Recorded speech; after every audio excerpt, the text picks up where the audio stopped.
In the world of Golden Gopher cross country, the GRIAC Invitational is always a centerpiece of the Minnesota schedule. The Big Ten Championships as well, the Big Tens, enough said. But for the Gophers this fall, this Saturday's Pre-NCAA Meet is perhaps the most important race of the season. It is an important meet because of the NCAA point situation, and we want to go in there and keep improving on what we did at the GRIAC meet and see where we can go from here.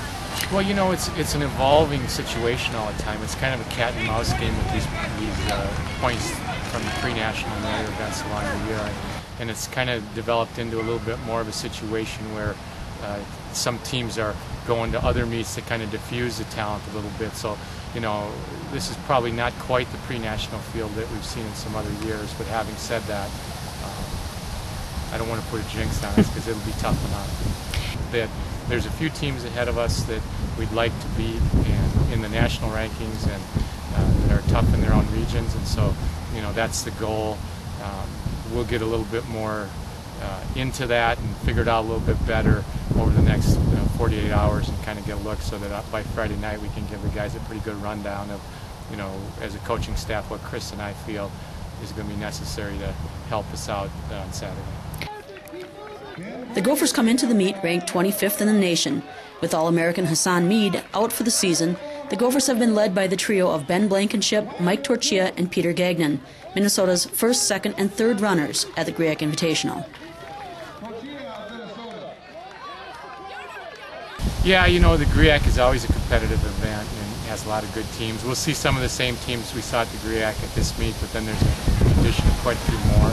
So, yeah, I think the GRIAC does really help us to get ready for those races that come further down the line.